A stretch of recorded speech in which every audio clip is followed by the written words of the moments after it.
وهاجاga daawadayaal ku soo dhawaada qaybtii koowaad ee aanu barnaamijkeena maanta si kooban uga hadli doono Allah u naxariistee taariikh nololeedkii sareeya guuto Jenaraal Maxamed Jibriil Muuse inkastoo aynaan wax marqura halkan ku soo wada koobi karin taariikhdiisii misana waxaan haddii Allah awood leeyahay inoo idmo halkan kaga hadli doonaa qaybtii koowaad ee taariikhdii dahabiga ahayd ee sareeya guuto Jenaraal Maxamed Jibriil Muuse الله ونحرستي جرنال محمد جبريل موسى وحو كل شيء برعد يبرمدو oo ku taala gobolka mudug duleed ka magaalada Gaalkacyo sanadku markuu ahaa 1928 aabihis Jibriil Muuse Yaxye wuxuu ahaa nin sheekh ah oo diinta islaamka si weyn loogu qadarin jiray hooyadiis waxa loo oran jiray Awrala Khayre ayaan samee oo naanays ahaan loo yaqaanay Cadey الله ونحرستي سرية قوتو جرنال محمد جبريل موسى وحا لدشي 7 wiil iyo 3 gabdhood dadkaas oo faracoodu gaarayo ilaa 200 oo qof haatan الله ونحرستي سرية قوتو جرنال محمد جبريل موسى waxa uu shaqada askarinimada qortay sanadku markuu ahaa 1943 isagoo jooga magaalada Gaalkacyo ee gobolka Mudug wuxuuna tababarkiisa askarinimo ku qaatay markii ugu horeysay dugsiga tababarka ee magaalada Baydhabo haddaba 1946 waxaa loo bedelay magaalada Buulaberde ee gobolka Hiiraan isla markaasna waxa uu si qarsoodiya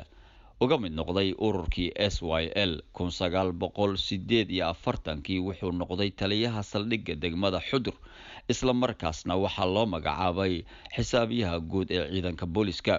1950 waxa uu ka mid noqday xafiiska booliska ee gaarka ah Special Service isagoo ka soo qayb qaatay qorshihii Soomaaliya loogu diyaarinayay madax banaanida 1954 markii uu Talyaanigu ciidamadii booliska ku wareejiyay xukunkii degmooyinka waxa loo magacaabay isagoo saajina taliyaha saldhigga degmada Qarro ee gobolka Bari hase ahaatee isla sanadka gudihiisa ayaa xabsiga loo taxaabay jaranka kadib markii la ogaaday in uu ka tirsan yahay ururka SYL haddaba daawadayaal 2 sano kadib xarigiisii 1957 waxaa Jenaraal Maxamed Jibriil Muuse loo bedelay magaalada Muqdisho oo ahayd halkii uu kolkii horeba ku dhameystay waxbarashadiisii dugsiga sare dabadeedna waxa uu galay maxadka tababarka ciidamada oo u dhigma mar ahaanta heer jaamacadeed sanadkii 1960 waxaa loo magacaabay madaxa taliya ku-xigeenka aan iraahdo ciidanka iyo waliba kaaliyaha amniga ee sida khaaska u ahaa marka iyada ah madaxweynihii hore ee Aadan Cabdulle Cismaan Aadan Cadde kadibna waxaa muddo yar dabadeed loo diray dalka Talyaaniga halkaas oo uu ka galay kuliyadda ciidamada isagoo markaa gaaray darajada xidigle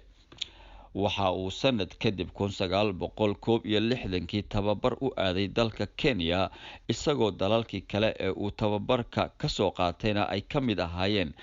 Ruushka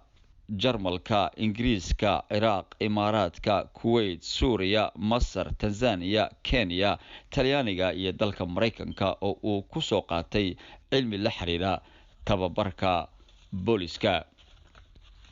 sanadkii 1962 wuxuu u dalaacay laba xidigle sanadkii 1964 wuxuu qaatay darajada dhamme isagoo sanadkii 1967 noqday gaashaanle 1970 gaashaanle dhexe iyo 1973 waxa uu noqday gaashaanle sare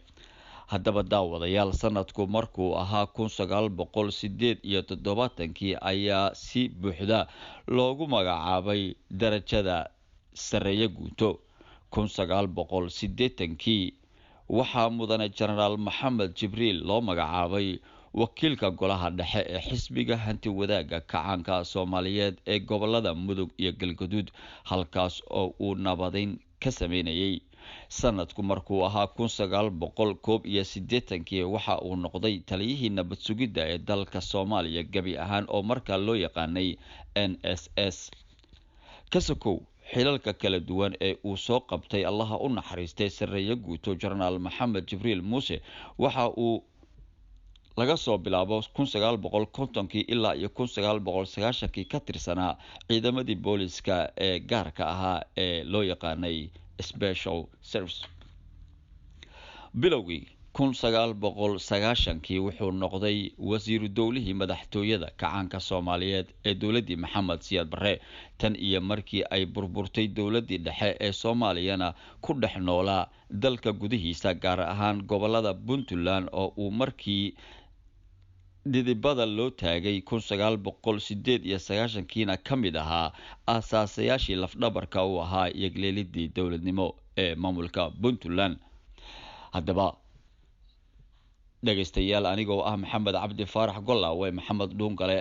halkaas waxaan ku soo koobaynaa qaybtii koowaad ee noloshii taariikh ahaaneed